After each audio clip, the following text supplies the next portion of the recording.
Buenos días. Vamos a reanudar, después de este pequeño parón, el seminario La locura desde dentro y comenzamos un tema nuevo, como habíamos anunciado en las últimas clases, y en este caso vamos a ocuparnos de Ernst August Wagner, un eh, loco y criminal alemán que pasó célebremente a la historia de la psicopatología e incluso a la historia de Alemania en 1913 a consecuencia de los crímenes que cometió una noche y las jornadas siguientes en dos pequeñas aldeas situadas cerca de Stuttgart, en lo que se llama la parte suava alemana. Bueno, lo que nos interesa en esta primera clase es sobre Wagner es presentar a este hombre y sobre todo eh, mostraros qué nos interesa de este caso en concreto a estas alturas, porque los casos, a medida que pasan los años y que los vamos estudiando, nos interesan unas veces por unas cosas, otras veces por otras, y la verdad es que Wagner, el caso Wagner, tiene muchas caras, es un poliedro con unas cuantas caras, y a medida que pasan los años, en el caso mío, descubro siempre algún interés nuevo, ¿no? Esto, la verdad es que eh, hace muy atractivo los casos. Y este especialmente es muy atractivo porque descuadra, por así decir, o nos desmonta de las cabalgaduras, de las caballerías más firmes con las que nos servimos para andar un poco con seguridad por nuestro difícil oficio, ¿no? Wagner, si lo leemos con cierta profundidad, yo diría que nos cuestiona hasta el tuétano, se puede decir así, nuestras pequeñas convicciones con respecto a la psicología patológica. Y en ese sentido es en el que lo quiero enfocar en esta ocasión. Es decir, tiene muchas caras, algunas de ellas os hablaré ahora para presentarlo, pero deciros que el caso Wagner ha despertado aquí, a orillas del Pisuerga, en Valladolid, ha despertado un interés especial ya desde hace 20 años o quizás más. Incluso Colina y yo publicamos, contribuimos a la edición en español, en castellano de la. No he encontrado ese libro. Bueno, voy a mostraros está publicado en la AIN, esta es la edición alemana, que se llama en alemán el maestro titular Wagner sobre la psicología del asesino en serie o de los asesinos en serie, y en castellano se publicó como El caso Wagner y recoge el peritaje, el informe pericial que escribió Robert Gaup a consecuencia de los crímenes que este hombre cometió. Es decir, que nos interesó ya desde hace mucho tiempo. Yo he escrito bastante sobre él. La última vez que escribí fue en el libro Hablemos de la locura, donde hay un estudio bastante largo dedicado a Wagner. Wagner el impuro, creo que lo llamé así, tiene unas 100 páginas o quizás más, y voy a echar mano de él para guiarme un poco en los aspectos generales que quiero presentaros del caso y que me va a dar pie también para desarrollar otras cuestiones que también están más o menos ahí apuntadas, pero que las voy a desarrollar ahora porque ahora en estos momentos, habiendo pasado 2 o 3 años, no sé cuándo se publicó ese libro, me han interesado, ¿de acuerdo? En la revista también de la Asociación Española de Neuropsiquiatría se publicaron al menos en dos números distintos por la longitud del texto, el último estudio de Robert Gaup sobre Wagner, que se llama, no lo recuerdo ahora. Os daré la bibliografía con más detalle porque vengo un poco cansado del jaleo que hemos tenido esta mañana. Os lo envío si queréis incluso por correo porque se puede bajar de internet estos dos textos. Y ahí es una epicrisis, es un balance general del caso, escrito ya cuando Ernst Wagner había muerto, cuando murió en el manicomio, y él hace todo un balance de lo que había sido su locura, la evolución de su locura, cómo había terminado también, etcétera, etcétera.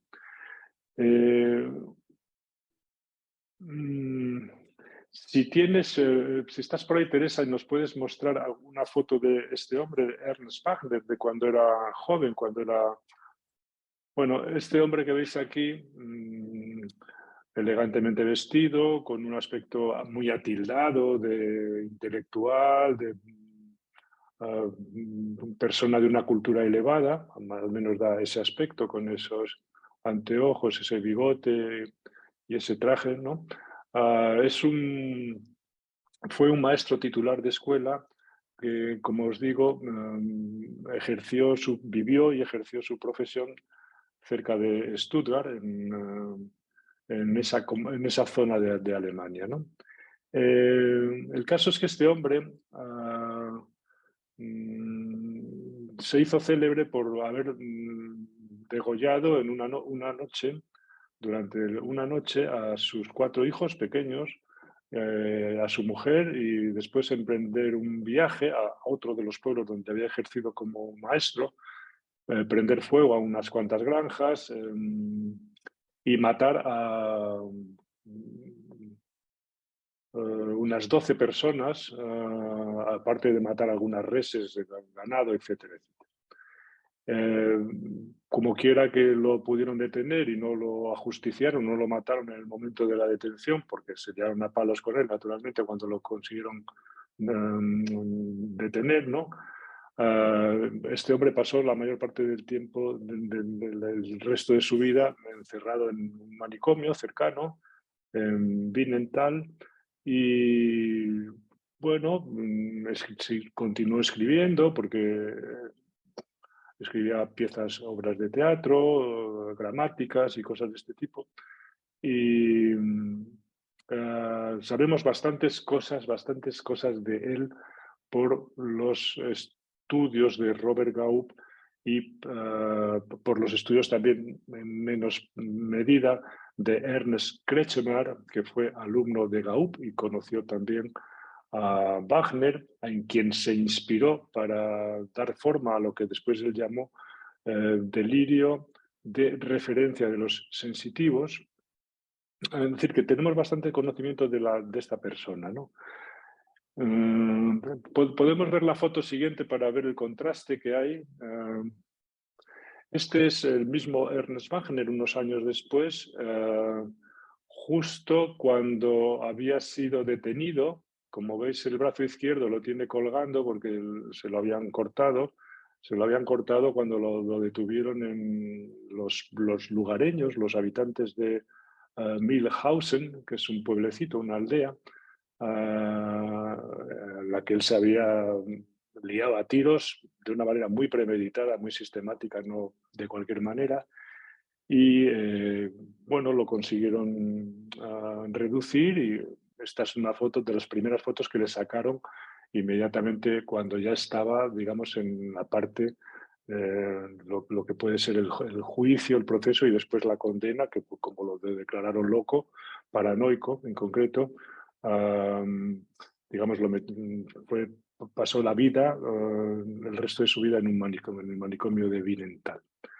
Tenemos también otra foto de esa época, en la que se ven los funerales en esa pequeña aldea, que la vamos a mostrar ahora para que veáis que es una aldea pues típica de esa zona, de colinas, con árboles, muchos viñedos, y en este pequeño pueblecito es donde él había ejercido y donde se llevó por delante después a una docena de personas.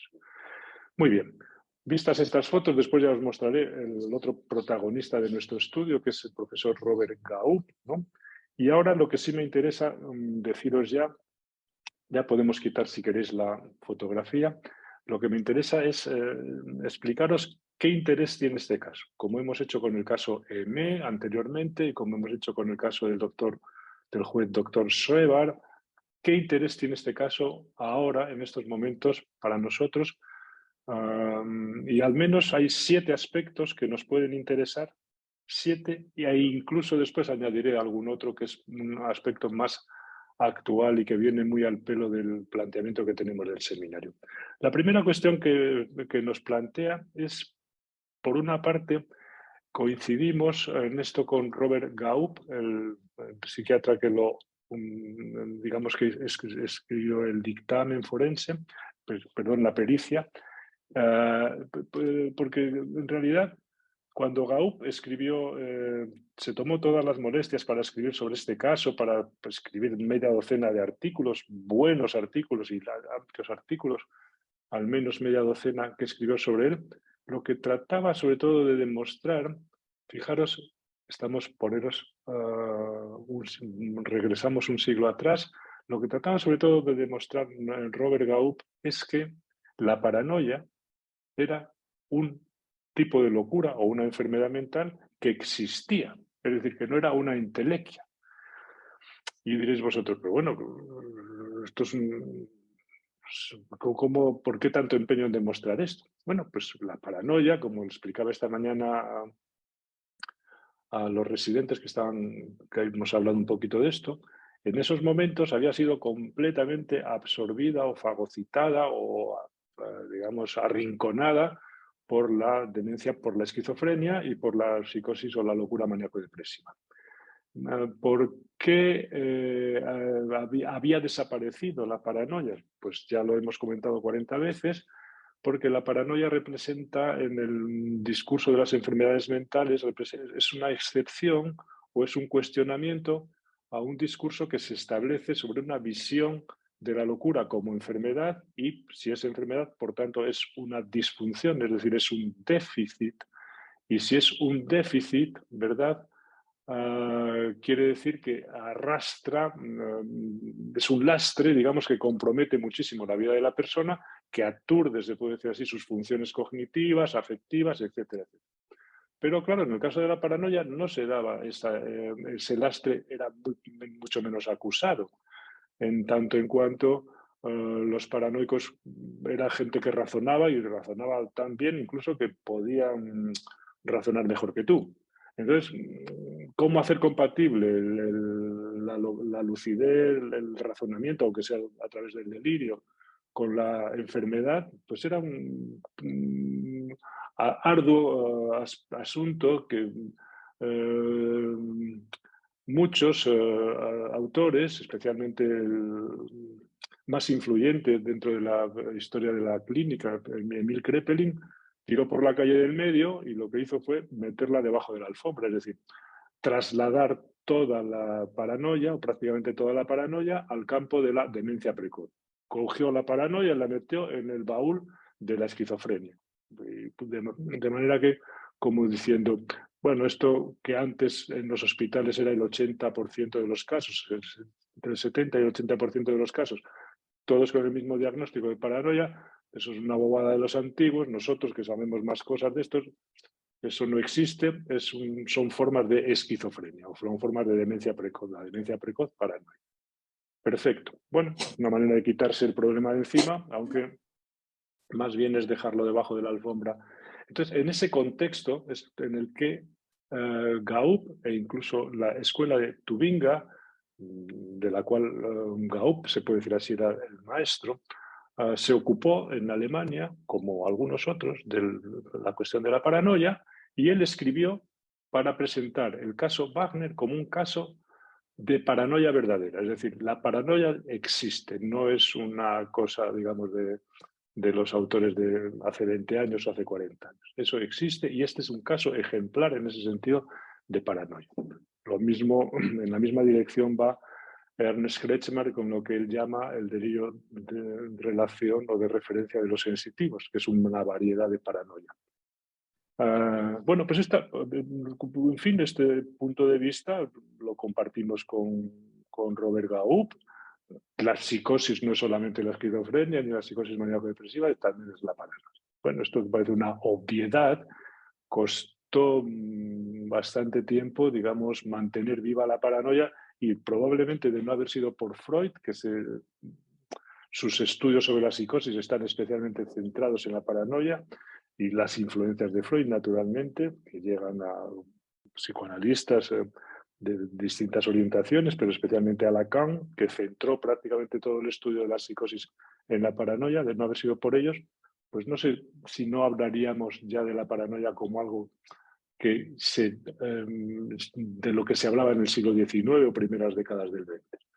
Por tanto, uno de los intereses del caso Wagner es que, para decirlo así, contra la opinión de Emil Kraepelin, la paranoia existe. Emil Kraepelin escribió un capítulo en el Lehrbuch dedicado a la paranoia, pero bueno, hace tan difícil encontrar un paciente que cumpla los criterios con los que él describe la paranoia, que es como describir una enfermedad para no encontrar pacientes, digamos, a los que incluir en esa enfermedad. Es digamos, es un arte retórico muy interesante, en este caso, la filigrana que hace Kraepelin con la paranoia.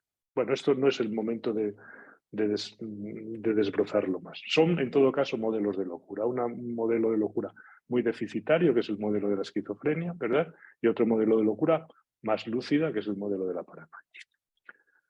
La segunda cuestión por la que nos interesa es porque este caso muestra de forma ejemplar la relación entre la paranoia y la melancolía. Es decir, que dos polos, decimos ahora de la psicosis, decimos nosotros, dos polos de la psicosis tan íntimamente, tan estrechamente relacionados como son la paranoia y la melancolía, a lo largo del siglo XIX, siguiendo el modelo de algunos autores franceses como Jean-Pierre Falret o Jules Baillardier, y a través sobre todo de Kraepelin, digamos, la paranoia y la melancolía se separan y empiezan a asociarse la melancolía con la manía y a formar una enfermedad única que es la locura maníaco-depresiva. Trae muchísimos problemas, por supuesto, esta visión, después a lo largo de la historia de la clínica del siglo XIX, simplemente os los apunto, quiero decir que esto no es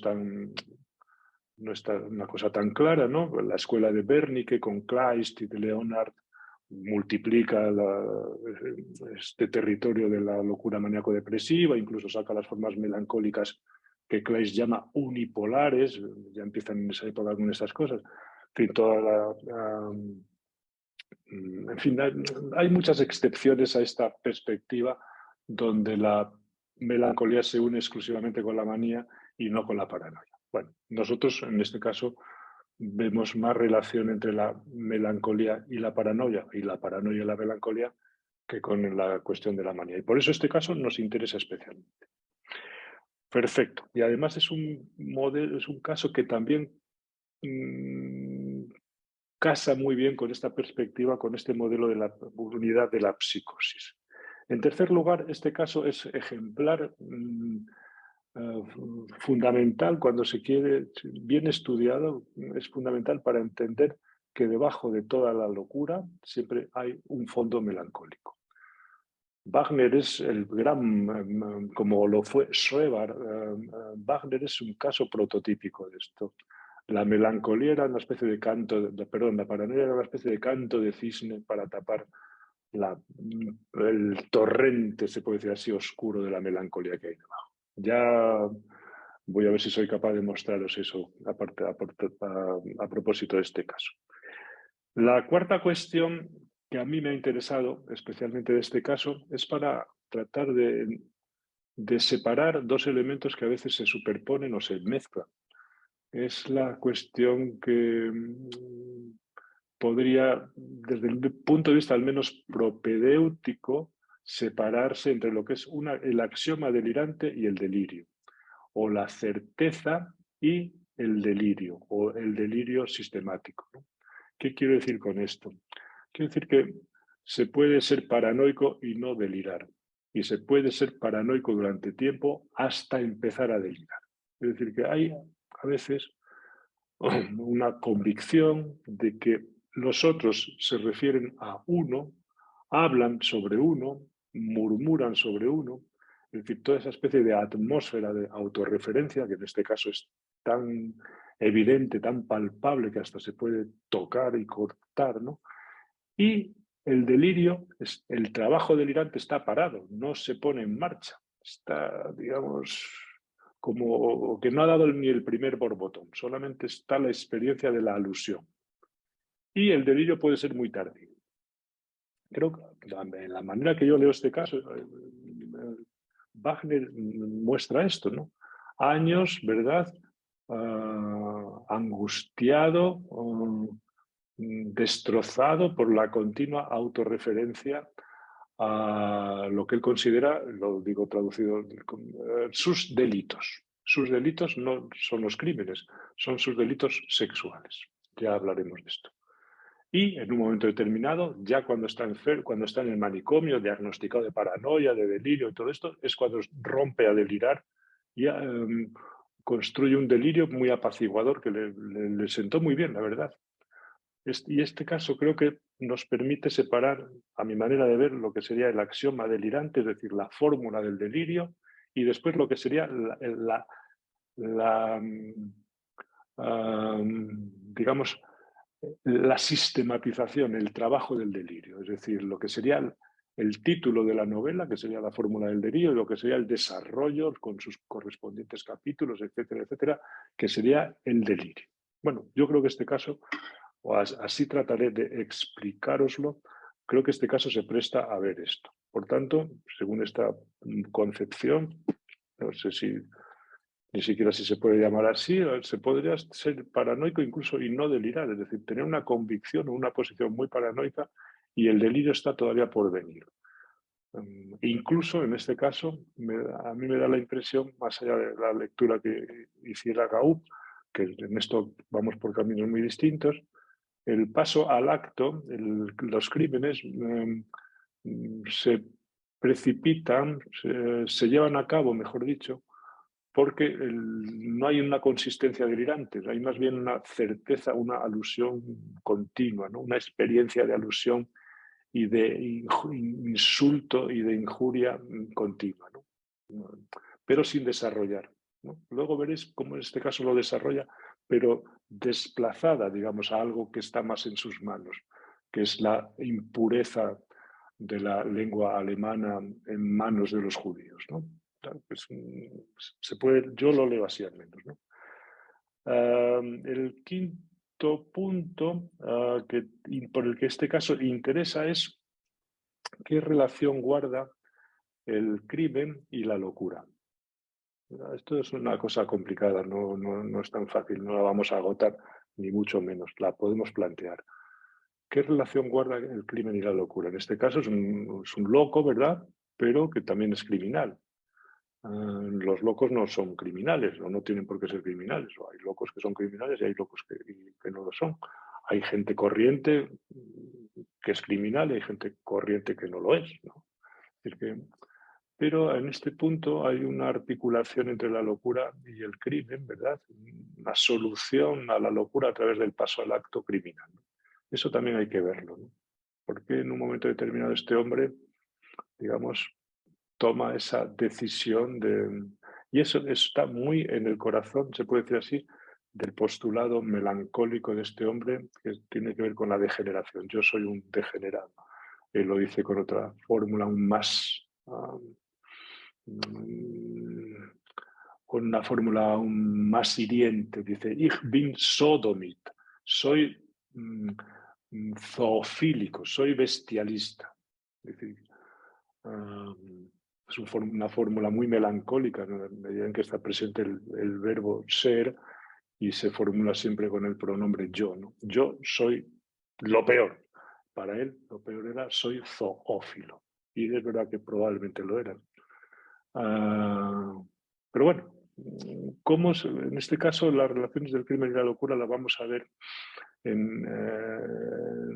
como una relación donde la locura se inserta con el paso al acto y tiene sus particularidades. No quiere decir que todos los locos, aunque estén locos y deliren, todos hagan estas cosas, ni mucho menos.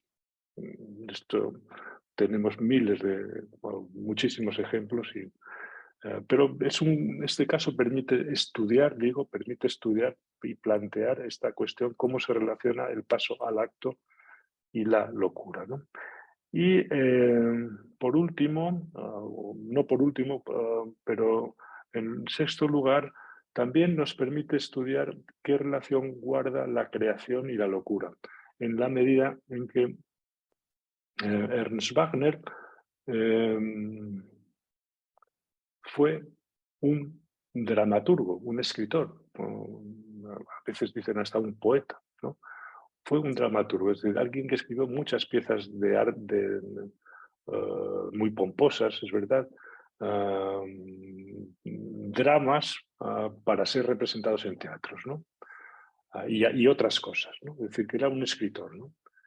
Aparte de lo que se ganaba la vida era como maestro, naturalmente, pero él era escritor.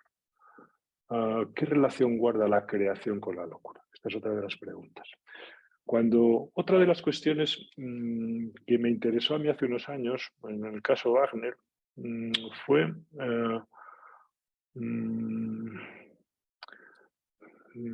cuando estaba yo dándole vueltas a todas estas cosas de por qué se estabilizan algunos locos a través del delirio, ¿no? Algunos, digo, algunos. Entonces, era la pregunta clásica de lo que se llamó en su tiempo, a finales del siglo XIX hay muchos escritos sobre esto, lo que se llamaba el silogismo de Fauville. Fauville fue un alienista francés que publicó un estudio sobre los delirios de persecución y de la lectura de ese estudio, Seglas y otros autores posteriores comenzaron a hablar del silogismo de Fauville. ¿Qué quería decir esto del silogismo de Fauville? Pues quería decir que la pregunta era, ¿por qué los perseguidos por qué es tan frecuente, para decirlo en los términos apropiados, por qué es tan frecuente que un perseguido se vuelva megalómano? Esta es una pregunta que se hacen todos los psicopatólogos clásicos, ¿no? ¿Por qué se da tanto ese cambio del delirante perseguido al delirante, a la misma persona que se convierte en un momento en esas ideas, como dicen los franceses, de grandeza, ¿no?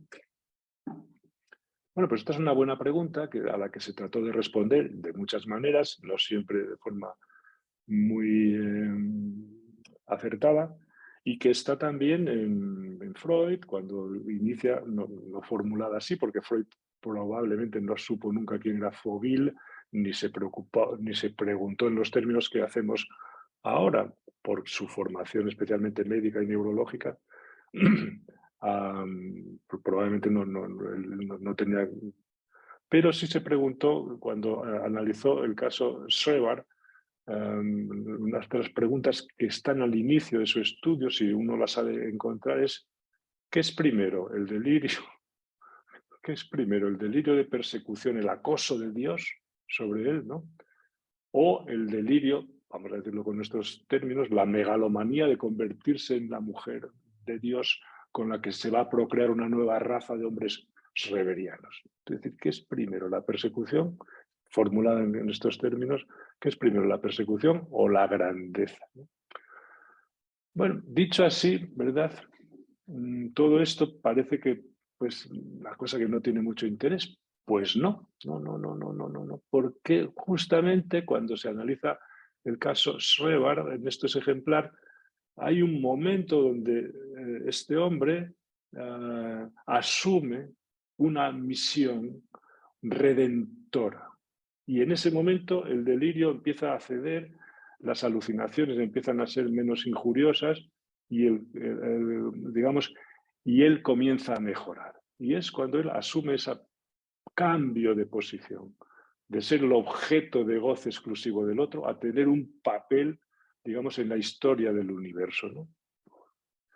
Bueno, esto está quiero decir que cuando estas cosas las entienden, las entendemos rápidamente en nuestros pacientes vemos a veces y podemos pensar, este va por buen camino, mira, ha encontrado la oscilación, en la balanza, ¿no? Empieza a girar todo esto hacia el lado de la posición, se puede decir así, redentora.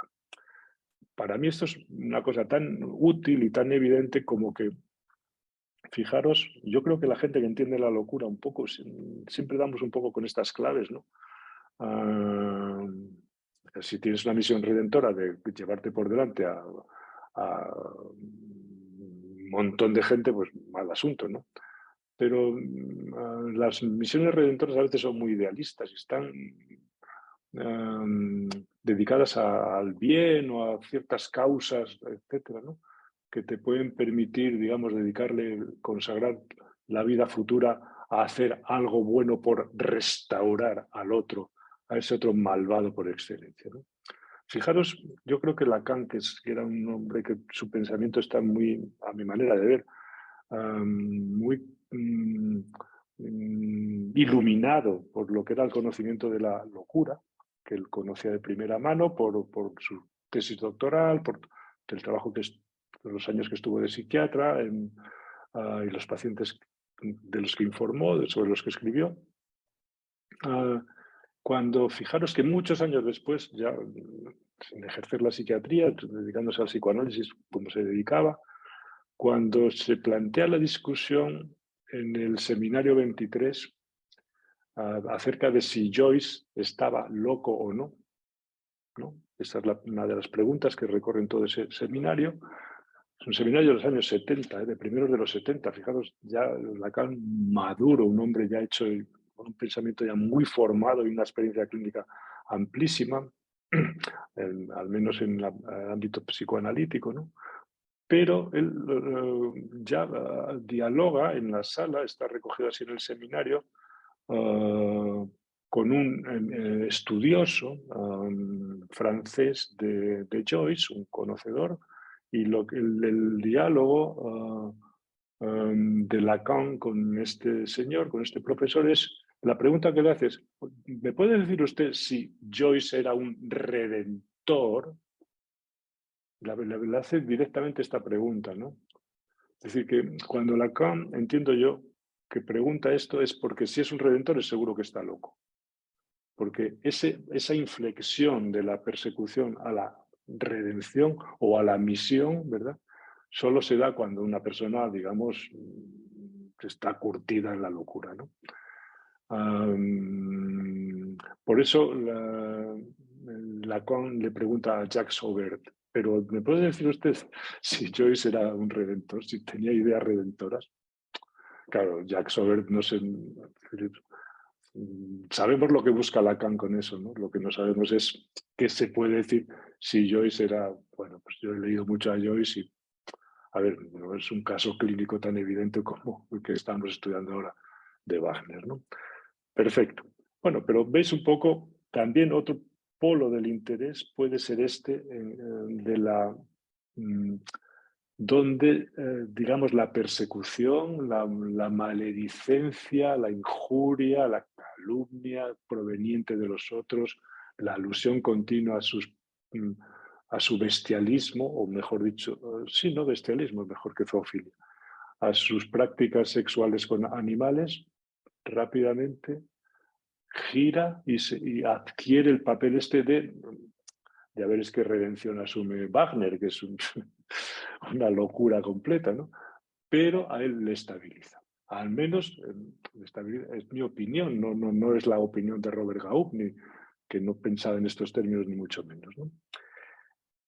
Y después, por otra parte, yo os añadiría a esta cuestión, a estas 7 cuestiones que os he dicho hasta ahora, 2 aspectos más, que son los que me interesan ahora especialmente. Antes hablábamos de cómo Wagner puede mostrarnos la relación entre la melancolía y la paranoia. Perfecto. Y uno puede decir, bueno, pues que a lo mejor estaba paranoico, luego se ponía melancólico, luego se ponía paranoico, etcétera, etcétera. Es decir, que iba pasando de una cosa a la otra. Bueno, pues el caso Wagner, en realidad lo que muestra es que hay un pilar melancólico y hay un pilar paranoico que están siempre ahí los dos a la vez. Claro, esto nos descuadra mucho, ¿no? No solo descuadra iba a decir, mentalidad de las enfermedades mentales, es decir, la ideología de las enfermedades mentales, la visión médica o cognitiva de la patología mental. No es solo eso, o sea, no solo la descuadra, sino que en realidad descuadra muchos otros modelos, ¿no? Porque no es tanto que el sujeto se mueva de un lado a otro, sino que en este caso están presentes los dos polos. Hay dos axiomas, dos fórmulas delirantes en Wagner. Por una parte está el axioma melancólico, soy un degenerado, dicho con sus términos, soy un zoofílico, dice él, y el otro me calumnia, el otro me injuria, ¿no? Que está siempre presente, es decir, tenemos un postulado melancólico, yo soy lo peor de lo peor, y un postulado a la vez paranoico, el otro me tal cosa, me hace, el otro me hace mal, ¿no? Me daña, me perjudica, etcétera, etcétera. Las dos cosas a la vez. Es decir, que en este caso, Wagner es un culpable víctima o es una persona con autorreferencia, es decir, muy paranoica, pero al mismo tiempo con autorreproches. Al mismo tiempo. Al mismo tiempo es un poco el matiz que quiero introducir aquí. ¿Por qué? Pues ahora ya voy a la última cuestión que me interesa ahora especialmente. Pues porque nosotros tenemos la idea de la patología mental, las ideas que nos hacemos de ellas, las creencias que nos hacemos de las enfermedades mentales, provienen de nuestra formación, es de los libros que hemos leído, de lo que nos han dicho nuestros profesores, etcétera, etcétera. Y esto es una reflexión que os hago, la trataremos de concretar más, pero intentad entenderme y yo procurar explicarme. Si una persona, haceros a la idea, no tiene en su formación en psicopatología, que es una materia básica, la más básica probablemente de toda la formación de un clínico, si no conoce bien alguno de los ámbitos de la psicopatología, jamás pensará que la persona con la que está hablando tiene, por ejemplo, que es melancólica. Si no ha estudiado nunca la melancolía, puede decir, bueno, tiene una depresión, o es un tío raro, tal. Pero si no sabe lo que es la melancolía, jamás verá un melancólico como lo podía ver Seglas, por ejemplo, o Kraft-Ebing, ¿no? Si alguien no conoce lo que son determinado tipo de trastornos de personalidad, dirá, qué tíos más raros, no son inaguantables. Pero no pensará, mira, esto es lo que define tal autor como un trastorno de personalidad. Por ejemplo, ¿no? Simplemente que quedan, digamos, como huecos en si tenemos huecos en nuestra formación, son huecos que después no encontraremos reflejados en los pacientes a los que atendemos, ¿no? Es decir, que tenemos que rellenar muy bien el mapa de nuestros modelos clínicos, lo mismo que si un cirujano, esperemos que no suceda así, se ha olvidado de estudiar una parte pequeña de la anatomía, como tenga que, digamos, echar mano de tocar ahí, si eso no lo conoce bien o ni siquiera lo sabe nombrar, pues mal asunto. Bueno, es una pequeña broma, pero para haceros una idea de, pues lo mismo que a la gente que le gusta el vino, ¿no? Le dices, tómate una copa de vino. Y entonces, está bueno, está fresco, fíjate. Esto que hablas con un enólogo que te da, digamos, toda la información sobre matices, no sé cuántas cosas, de pronto todo eso se empieza a iluminar más. Bueno, pues nuestra formación tiene mucho que ver con toda esa especie de arsenal o de diccionario, de vocabulario que vamos adquiriendo, ¿verdad? Y que nos permite un conocimiento de la realidad clínica. Punto. Punto 2, naturalmente, la realidad clínica no sabemos cuál es. Sabemos cuáles son nuestros modelos de pensamiento, es decir, pero los modelos no coinciden con la realidad clínica. Es decir, que a nosotros nos han enseñado, por ejemplo, recuperando un poco el argumento que teníamos antes, que existen dos formas de psicosis en general. Todo el mundo suele pensar así. La psicosis, la esquizofrenia por un lado y la psicosis maníaco-depresiva por otro, por usar los términos clásicos. Es decir, que hay una psicosis que afecta más a lo cognitivo y otras a lo humoral o a lo afectivo. Bueno, ¿por qué? Pues porque Kraepelin hizo la división así. Y entonces lo transmitió así, de tal manera que todo el mundo, pues después lo ha ido incorporando, se puede decir así, a sus conocimientos, y que existe esto es más depresivo y esto es más esquizofrénico, o esto es más melancólico. Bueno, perfecto. ¿La realidad clínica es así o no es así? Es decir, o son nuestros esquemas los que tratan, y como esta mañana me decía Juan, que es el residente MIR nuevo que tenemos, que viene de Albacete, me decía, es que en estos casos yo me esfuerzo a veces por hacerlos encajar en un modelo, ¿no? Claro, la cuestión es que la realidad clínica es muchísimo más amplia, más mixta, más mezclada que nuestros modelos, que tienden a parcelar, digamos, a circunscribir para poder entender las cosas. Entonces, la realidad clínica no es que existen dos tipos de psicosis, las de la razón y las del afecto, o para decirlo más en castellano, las del humor, ¿no?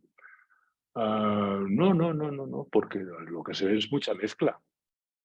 En la historia de la clínica ya muestra como después, con las descripciones de Casanin, incluso de Kurt Snyder, se empieza a hablar de casos mixtos y después resulta que hay una cantidad de casos mixtos donde las dos grandes enfermedades están un poco a los extremos, pero lo que más abunda es la mezcla. Bueno, claro, pero esto hay que saberlo. Hay que saber, cuanto más conocimiento tengamos de la psicopatología, mejor nos vamos a manejar. Pero sobre todo lo que hay que saber es que nuestros modelos no son la realidad clínica. Y que creer en los modelos supone estar ciego para la realidad clínica. Pero no digo que haya que creer en los modelos del DSM-5, eso es un modelo. No, digo todos los modelos son modelos, ¿no? En nuestro ámbito. Entonces, nos dan una información, pero a condición de no creer más de la cuenta en ellos y de ponerlos en cuestión. ¿Cómo se ponen en cuestión? Este caso pone pone en cuestión mucho este asunto. Fijaros lo que os acabo de decir, la relación de la melancolía y la paranoia, pero no que de una se pasa a la otra, o que una estabiliza o desestabiliza a la otra, sino que incluso pueden coexistir. ¿Cómo se puede pensar eso? Pues en la historia de la clínica hay poquísimos ejemplos donde algunos autores hayan dado alguna pincelada sobre esa coexistencia, porque es una cosa difícil de pensar, porque nosotros pensamos o es esto otro, o es esto ahora y esto después, pero las dos cosas a la vez. ¿Cómo se puede ser culpable e inocente? ¿Cómo se puede ser autorreferente y al mismo tiempo autorreprochante? Son como contradicciones. Son contradicciones para nosotros, pero no es, la realidad clínica no tiene nada que ver con nuestros jaleos mentales, ¿no? Y Wagner nos descuadra, y este es el último punto de interés que me interesa resaltar, porque tenemos que dejarnos llevar con él para ver, olvidarnos un poco de los modelos y ver lo que son las experiencias de los sujetos, que a veces nosotros, al intentar concebirlas y explicarlas, las distorsionamos más de la cuenta. Hay una expresión de Ernest Kretschmar en el libro del delirio de referencia de los sensitivos,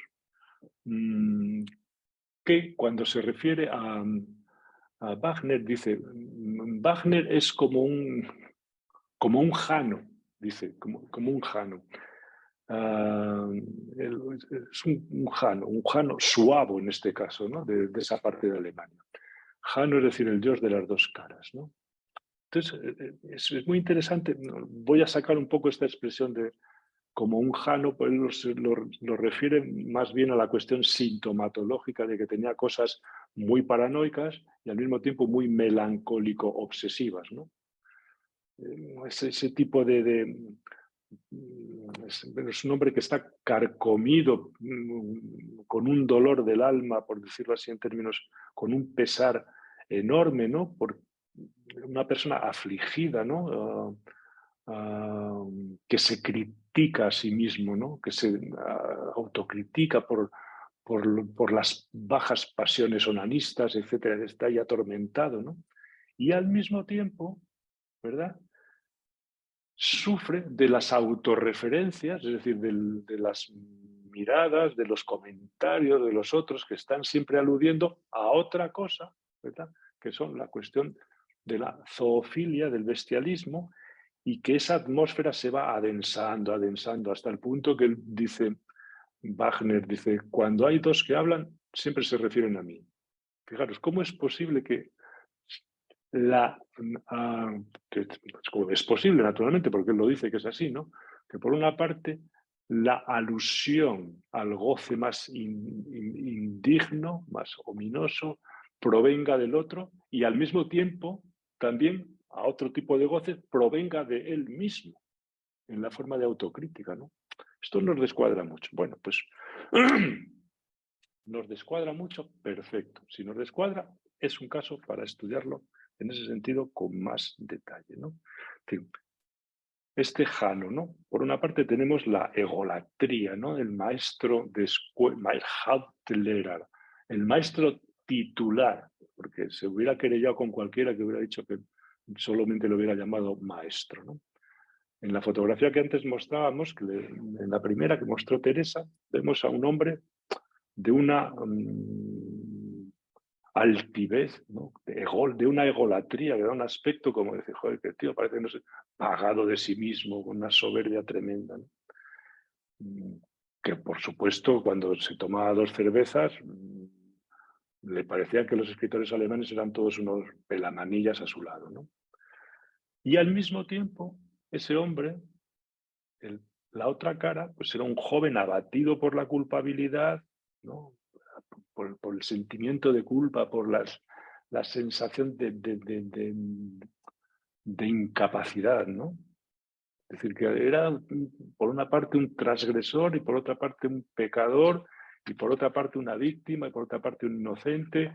Alguien se puede decir así que sufría del autorreproche y al mismo tiempo de la autorreferencia, que digamos, la alusión le venía del otro, le venía del mismo. Es decir, este tipo de cosas nos descuadran bastante en esa especie de duplicidad y que precisamente por eso este caso yo creo que hay que llevarlo y estudiarlo con todo lujo de detalle. Bueno, es un melancólico y un paranoico, las dos cosas a la vez, ¿no? Un melancólico en su esencia originaria, como indica su fórmula delirante, Ich bin Sodomit, soy un bestialista, y es también un paranoico, es decir, con una locura autorreferencial y persecutoria evidente, ¿no? Bueno, esa es la parte que destaca Gaup. Gaup nunca habló de melancolía ni nada de esto. Para Gaup era un paranoico perseguido y punto. Es decir, que nos parecería más fácil que pasara de la una a la otra, pero lo que nos resulta más complicado de entender es que las dos cosas estén funcionando a la vez, ¿no? Y esto, yo de momento, la explicación que le doy es que nuestras gafas con las que pensamos la locura, en realidad dice algo nos dicen algo de la locura, pero probablemente las cosas más densas de la locura no tenemos ni idea, ¿no? Esto es lo que nos dicen los pacientes. Usted me ve así, pero en realidad usted no sabe lo que hay en la trastienda de mi alma, ¿no? Bueno, pues esto es así.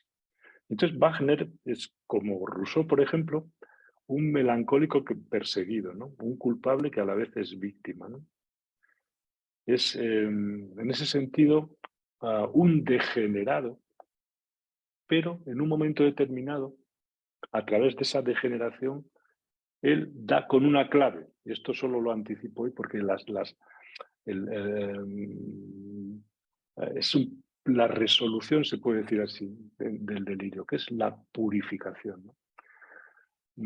Tened presente, ahora voy a leeros, y lo voy a leer para no enrollarme más, porque voy a leeros tal como escribí el relato de los crímenes, tal como sucedieron, porque a partir de ahí, a partir de estos crímenes, como nos vamos a interesar la puerta de entrada para este caso. Tened presente una cosa, fijaros el énfasis que pongo en este relato, ¿no? En la forma elevada que tenía de expresarse, ¿no? En la,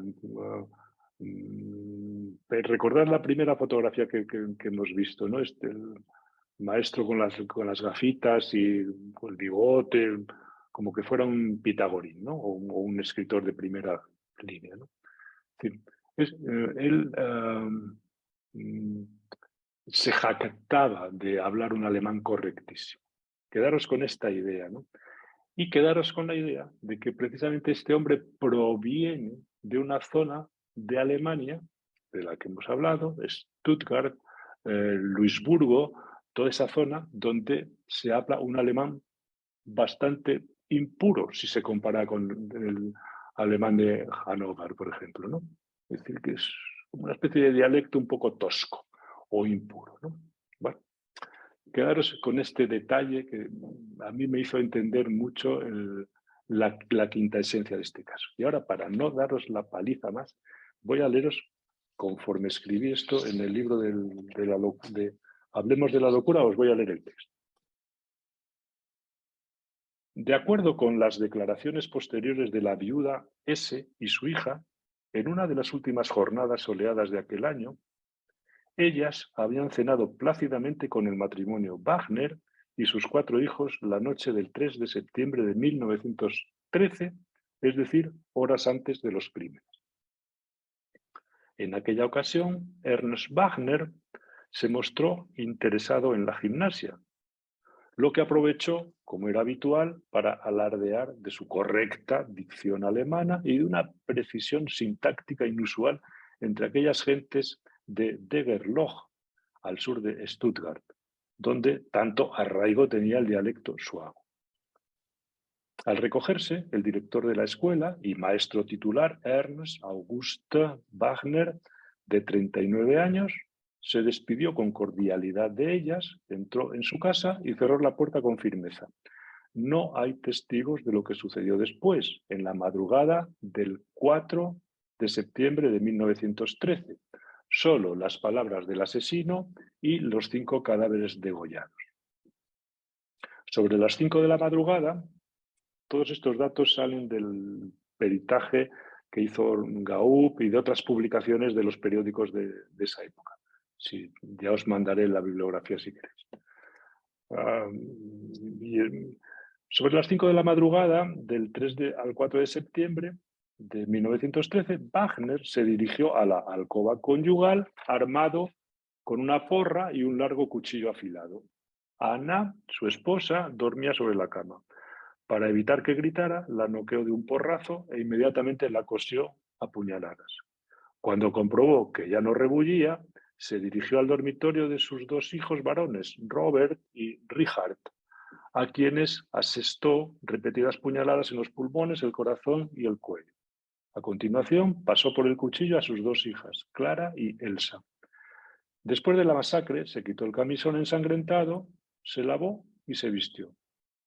Todo había sucedido de acuerdo al guión previsto. Ahí concluía la primera parte de su plan criminal, la primera parte. Antes de abandonar su domicilio, cubrió con mantas los 5 cadáveres, se pertrechó con unos garfios de hierro, sus 3 armas de fuego y abundante munición, unas 500 balas. En una pizarra colgada delante de la puerta de la casa escribió: excursión a Luisburgo, Ludwigsburg. Excursión a Ludwigsburg. Así haría creer a los vecinos que pasaría la jornada fuera de casa y nadie sospecharía nada. Después de eso, salió sigiloso de la casa en medio de la noche. Sacó su bicicleta del trastero, ató firmemente a la parte delantera el maletín, muy pesado debido a las armas y a la munición, montó y puso rumbo a la estación de Stuttgart. Una vez allí, subió al tren en dirección a Luisburgo con su Elberfelder, que es como llamaba socarronamente a su bicicleta, es decir, es el nombre con el que se había editado una Biblia, la traducción alemana de la Biblia. Así llamaba su bicicleta. Al llegar, comió un tentempié y se desvió hacia el pueblo natal, Eglosheim, donde visitó la casa de su hermano, al que no encontró. Pero sí estaba su cuñada, Marta.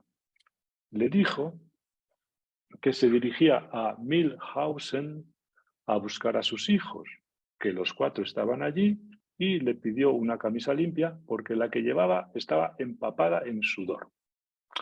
Aunque se esforzó por dar la impresión de que todo era normal, su sobrino sintió miedo de él.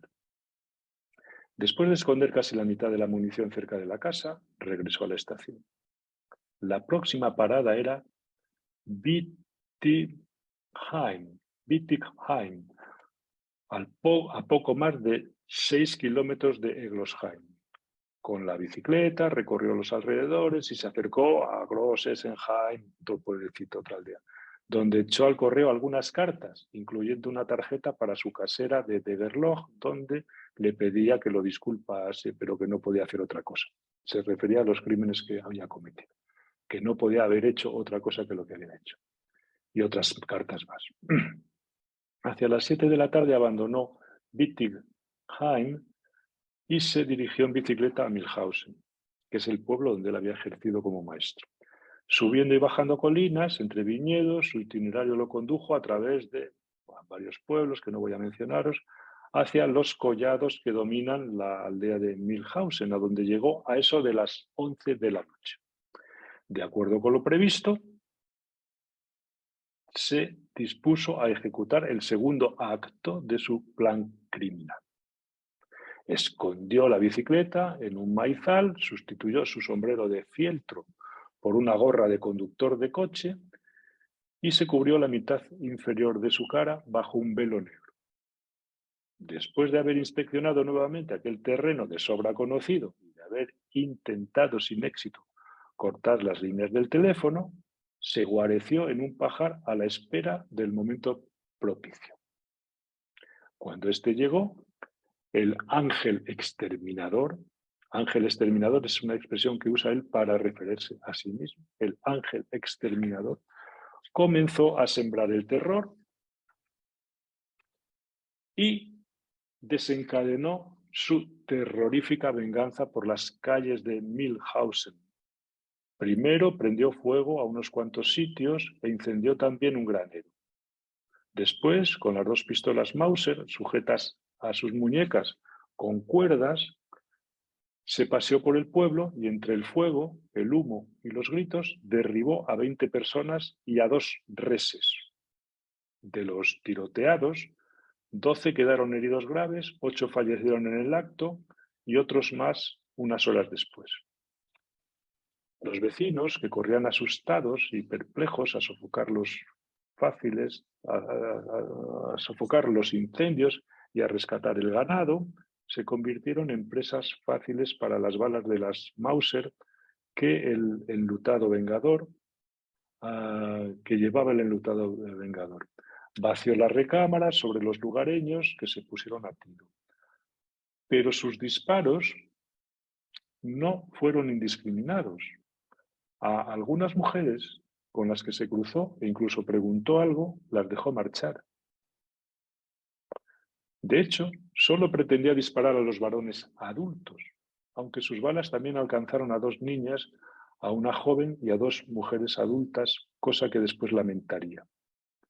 Algunos intrépidos lograron reducirlo a mamporros antes de que volviera a recargar las pistolas, o antes, quizás, de que le pudiera hacer uso de su pequeño revólver. Le arrebataron las Mauser a palos y con una azada, y Wagner cayó al suelo inconsciente, con una mano destrozada y la otra malherida. Lo curioso es que ninguno de los antiguos vecinos reconoció de inmediato ese rostro tan familiar, el del pirómano y asesino que yacía en el suelo malherido, en diagonal, con el rostro, que no reconocía el rostro del antiguo maestro de la aldea, hasta que su cuñado, el mesonero de Zum Adler, cayó en la cuenta horas después. Y seguramente lo que le salvó de ser allá justiciado, allí mismo, fue que lo dieron por muerto. Advertida la policía de los hechos, se personó en el lugar un comandante, quien decidió el traslado del yacente a un asilo vacío.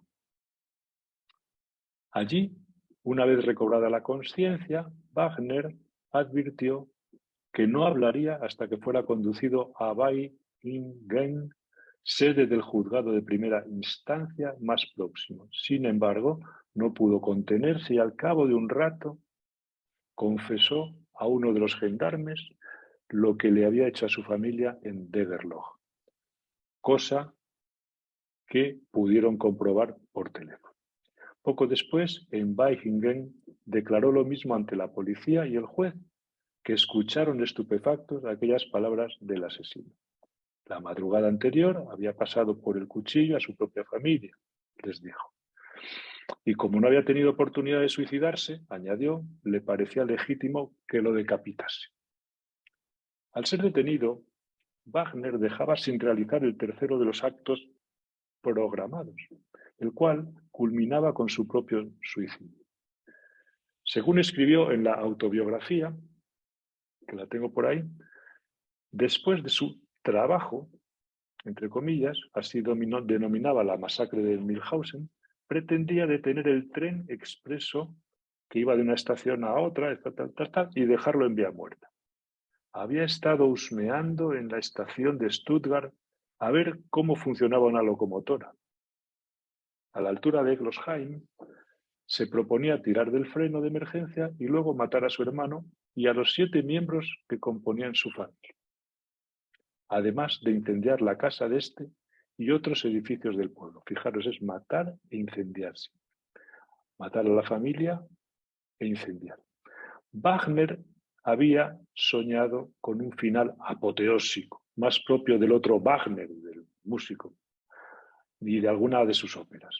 Quería matarse por todo lo alto en el palacio de Luisburgo, le prendería fuego, se tumbaría en el lecho de la duquesa y ardería entre las llamas, como Nerón, hinchado y lleno de ínfulas.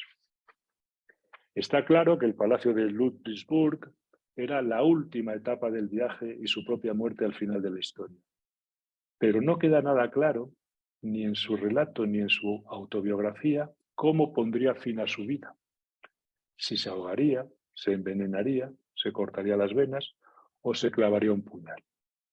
Da la impresión de que ni siquiera en este enardecido final, propio de un megalómano exultante, rayano en lo bufonesco, Wagner se veía capaz de darse muerte, porque lo había intentado, pero no se había atrevido. En otras ocasiones, ya lo veremos. La ejecución de su plan sanguinario se detuvo en el segundo acto. Después vendrían las curas en el hospital, el primer interrogatorio del juez del tribunal de Vaihingen y 2 meses después el examen de los médicos del tribunal de Vaihingen y Heilbronn, que solicitaron un peritaje psiquiátrico, razón por la cual se le trasladó a la clínica de Tubinga. Y ahora sí vamos a pedirle a Teresa que nos ponga las fotos de Robert Gaup.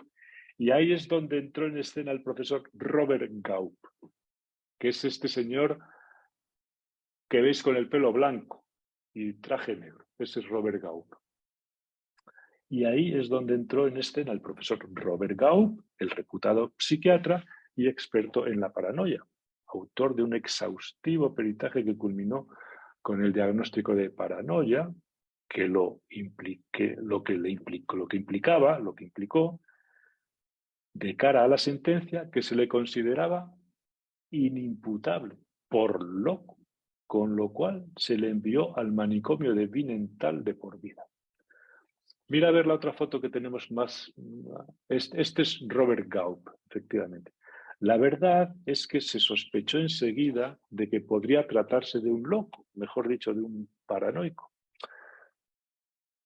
Porque el paranoico es uno de los trastornados más peligrosos y sus atentados más frecuentes tienen por objeto a personas. Además, porque esos actos presentaban ciertos signos distintivos como la premeditación, la falta de arrepentimiento y la consideración del delirio como algo necesario. La matanza y los incendios de Wagner parecían calcados de esa plantilla. Ya se vería después, al cabo de unas semanas, qué efectos subjetivos causaría en el criminal loco, es decir, qué había logrado tocar de su cacón, de su maldad interior, el apuñalamiento y el asesinato de los otros. Porque es evidente que esos crímenes tenían una función y que esa realización criminal, como escribió Séneca en Medea, en algo aprovecharía al ejecutor. Bueno, y hasta aquí la narración del asunto de los crímenes, tal como la hice en el libro. Podemos citar la foto de Robert Gaup, del profesor Gaup, tal como la escribí en el libro Hablemos de la locura. Bueno, creo que ha sido una clase con mucha información, ¿verdad? Si queréis hacer alguna pregunta, la podéis hacer ahora. Si queréis comentar algo también, porque nos espera, yo creo que un recorrido por la... vamos a tratar de conocer un poco más con profundidad a este hombre, también la relación que estableció con su médico, con su psiquiatra, y tratar de entender un poco las cuestiones que antes os planteaba, como la curiosidad que un clínico tiene que tener por la condición humana, ¿no? Bueno, si queréis preguntar algo, podéis preguntarlo ahora y dialogamos un poco, ¿de acuerdo? Y si no, pues nos vamos a comer, que yo creo que ya lo tenemos merecido. Preguntas o comentarios. Seguro que si está por ahí el residente que tenemos de Juan, de Albacete, y ya se habrá leído todo el caso Wagner antes de venir. ¿Vale? ¿Alguna cuestión? Bueno, si no tenéis nada que preguntar, sí que os recomiendo que cogéis el libro de la AM, que se llama Caso Wagner, de Robert Gaup, y podáis ir leyendo. Es un libro amplio, pero muchas de las cosas que hablaremos naturalmente están sacadas de esas informaciones que constituyen, digamos, bueno, la información que hizo Robert Gaup sobre ese caso, las entrevistas con los vecinos, los familiares, etcétera, etcétera, porque es al fin y al cabo un peritaje con el que él tenía que ir al tribunal a defender, en este caso, la locura de este hombre, y tenía que estar muy bien documentado. ¿De acuerdo?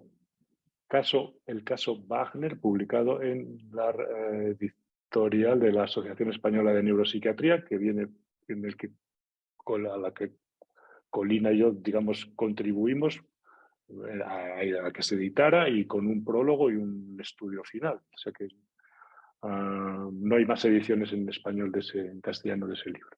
¿De acuerdo? Pues lo dejamos por hoy y nos vamos a comer, que lo tenemos merecido. Hasta el miércoles. Chao.